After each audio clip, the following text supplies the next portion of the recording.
Quite long. You now understand that editors are really just frustrated directors. I'm sorry about this, guys. I'll probably stumble over this because I've never read this part aloud and I haven't seen it in 5 years. There were no spare hands in the group for tugging on a bell pull, so Otto kicked the lower door several times until it was whipped open by a horrified little man, buttoned up tight from his polished boots to the collar of his glaring white shirt. "Excuse me," said the diminutive fellow, voice shrill, face florid. "This is a spanking brand new door, so it is. Commodore Pierce will have your foot for an ashtray if you do not immediately desist with your infernal drumming and remove your pestilential selves from this respectable threshold. Where do you think you are? A dockside gin hovel, is it?"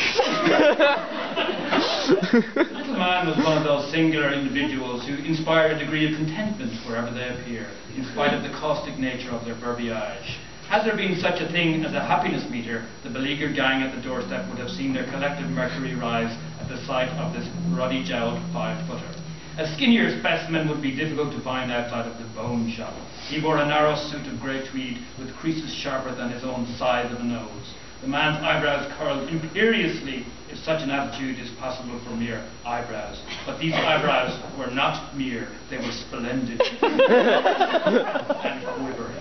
The face was a handsome miniature, child-sized man features which confused the body on first look, and the hands that clapped at w.a.r.p. & Co. were disproportionately large and articulate, seeming to play an invisible piano as he spoke.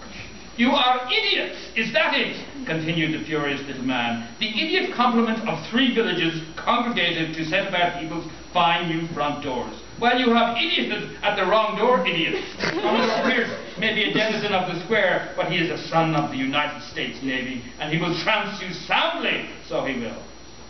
The "so he will" tagged on to the little man's sentences revealed him to be a native of the Emerald Isle, so not just a little man, but a little Irish man.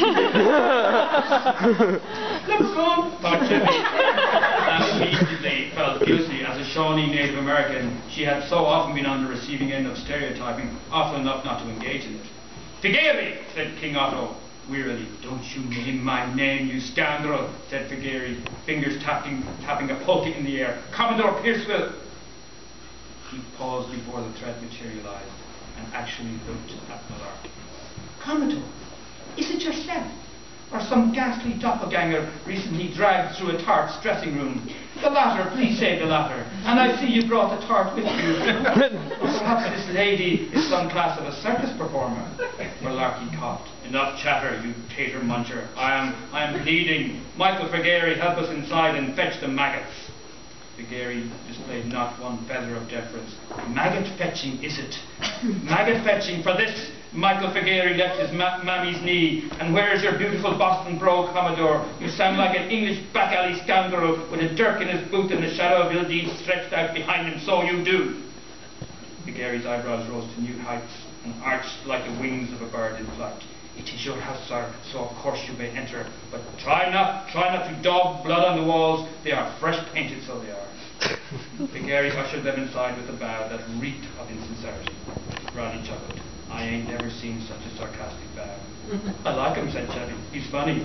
He referred to you as a circus tart." A simple case of mistaken identity. Like when he called you Commodore. "Not a Commodore then," said Figeri, "and probably not many more things besides." And with a disappointed cluck, the Irishman disappeared down the scullery stairs, his hard shoes clacking a jig rhythm on the steps.